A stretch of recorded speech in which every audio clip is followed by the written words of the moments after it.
అమ్మా 7 కమ్మల కృషి లోపల ఉంటాను మన ఊరు లేదా మన పల్లె లేదా అమ్మ మనకు ఊరు లేదా మనకు పల్లె లేదా ఎందుకో ఇక్కడ ఉంటామని మాడవాళ్ళకంగా కనతల్లి వాళ్ళ దేవికి చెరువు నిండి అలుగు పడ్డట్టు కడుపుల దుఃఖం కదులుతున్నది కొడక బల విక్రసీన రాజా కొడక నా బాధ ఎవరితో చెప్పుకోవాలి కొడక ఎవరితోని నా మాట చెప్పుకోవాలి నాన్న కొడక మనకు రాజ్యం మనకు దేశం అంటే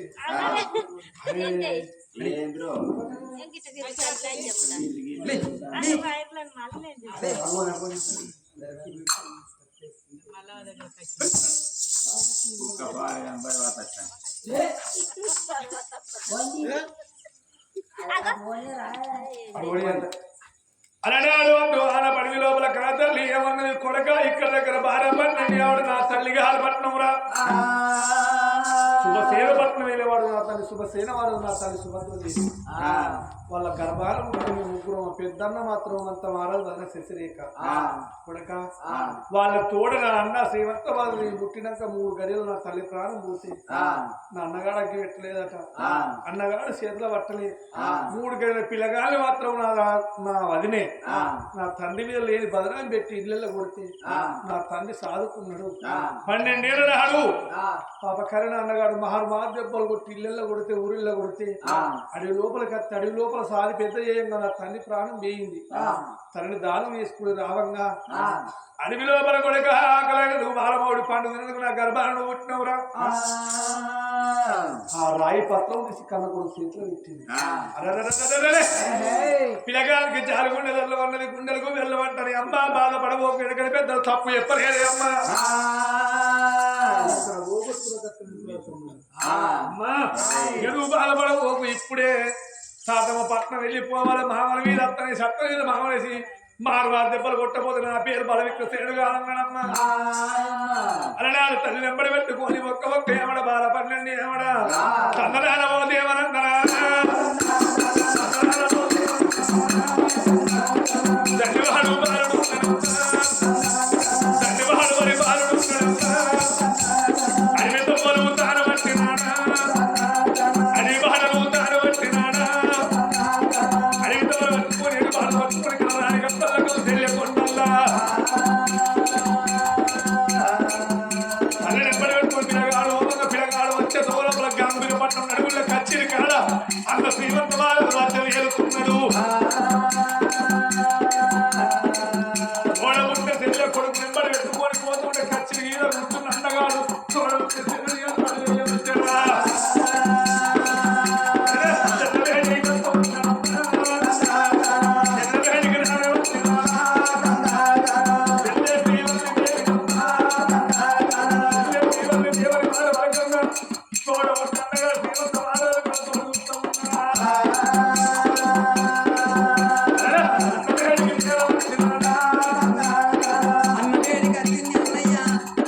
అడవిలో దూపైతన్నా నీళ్ళు ఎత్తనంటే నీళ్లు తేవడానికి నేను ఇన్ని రోజులు బట్టి ఎక్కడున్నావు అన్నా ఎవరు ఏమన్నారు ఎక్కడున్నావు అన్నయ్యా అన్నగాడు పడ్డాడు అన్నయ్య చెల్లెవాడి వరగంటే సేవల తేరినారు అప్పుడు తోడబుట్టే చెల్లెను ఏర్పాటు చేసిన అన్నగాడు శ్రీమంత మహారాజును కళ్ళ చూసింది ఈ పిల్లగాడు ఎవరను అప్పుడు ఆ కన్న తల్లి అన్నది అన్న పలము తిన్నందుకు పండు తిన్నందుకు నాకు కొడుకై పుట్టిందా అని అప్పుడు శంకరుడు రాయి పత్రం మీద రచ్చగొట్టి ఇయ్యలేదా ఆ రచ్చ చూసి అన్నగాని అటువంటి ఒక్క చేతికి ఇచ్చింది అన్నగాడు చదువుకున్నాడు చెల్లె నువ్వు సత్యవంతురాలు కాబట్టి నీ కడుపు లోపల కొడుకు పుట్టిందని అన్నయ్యలు గానాడు లోపల కలుసుకున్నారు అప్పుడు వాళ్ళ సంగతి ఆ చోట ఉండంగా ఈ ఉమెంత మహారాజు ఆడవిల్ల శశిరేఖ మరి రాజ్యములకెళ్ళి ఎల్లగొట్టింది కాబట్టి ఎక్కడన్నా నడుక్కొని తిందామని తిరుక్కుంటే అదే పట్టణానికి వచ్చింది ఈ అన్నయ్యలు కలిసింది కాబట్టి ఈ అటువంటి యొక్క ఏమన్నాడు శ్రీమంత మహారాజు ఏం చేసిండు నా చెల్లె నాకు కనబడ్డది కాబట్టి రాజ్యం లోపల ఎవరు అన్నం వండుకోవద్దు నా ఇంటి లోపల భోజనం చెయ్యాలి అని ఊరు సాటింపు చేసింది అప్పుడు ఈ ఊర్లో ప్రజలందరూ ఉమంత మహారాజుతో సహా అటువంటి యొక్క అందరు వెళ్ళిపోతాను అప్పుడు ఈ ఉమంత మహారాజు ఏం చేసిండు అదే రాజ్యానికి వచ్చి అందరికి అటువంటి ఒక్క జోల పట్టుకుంటే వీళ్ళు మేము ఎవరో అన్నం వండలేదు మా రాజు అయిన గాని వాళ్ళ అటువంటి ఒక్క బాంధవులు కలిసినందుకు అటువంటి ఒక్క అన్నదానం చేస్తున్నాడు మీరు అక్కడికి ఓన్లీ అక్కడ మీకు అన్నం దొరుకుతాను అన్నం పోలే అందరు బుచ్చగాళ్ళ వరుస లోపల అన్నగాడు వచ్చి కూసున్నాడు అప్పుడు ఈ తోడ పుట్టే చెల్లెని కళ్ళ చూసింది అన్న శ్రీమంతుడు చెల్లె నువ్వు అందరికి దానం చెయ్యి ఆ దానం చేస్తే మనకు పుణ్యం కలుగుతుంది అనుకోని ఆ బుచ్చగాళ్ళకి అన్నం పెడతానని మేడ నుంచి అన్నం పట్టుకొని ఏనాడు అందరికి అన్నం పెట్టుకుంటారా అనంగా రాజు బుచ్చగాళ్ళ వరుస లోపల కూర్చున్నాడే అగో అన్నగాన్ని ఏర్పాటు చెయ్యలేదు అయ్యా నువ్వెవ్వరు నువ్వు అటువంటి ఒక్క నీ చిప్ప పట్టినట్టయితే నేను అన్నం ఎత్తనన్నమోనే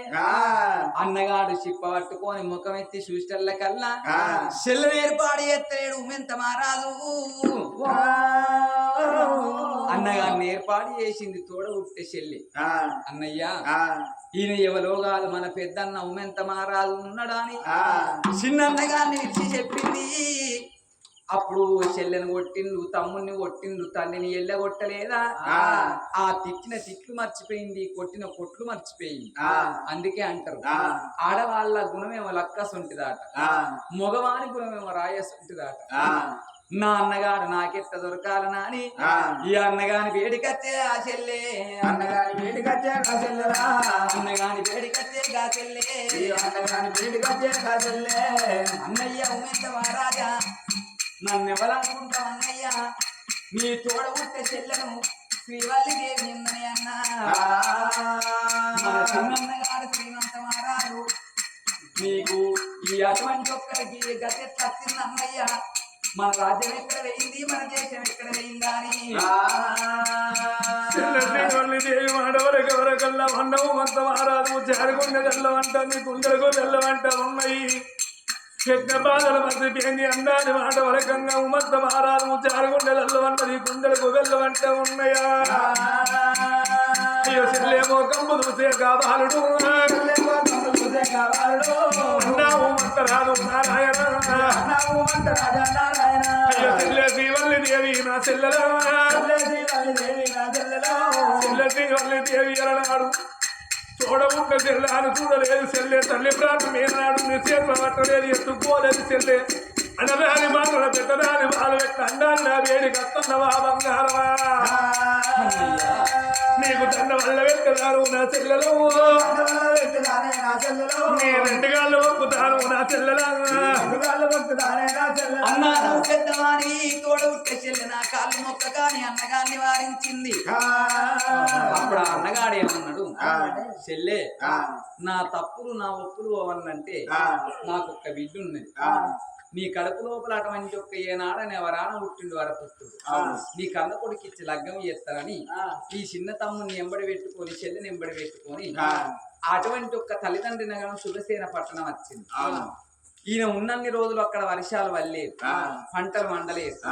ఈ ఆడవిల్ల సత్యవంతురాలు కాబట్టి ఆ శుభసేన పట్టణం లోపల అడుగు పెట్టంగానే అగో వర్షం కురుస్తున్నది నా తల్లులారా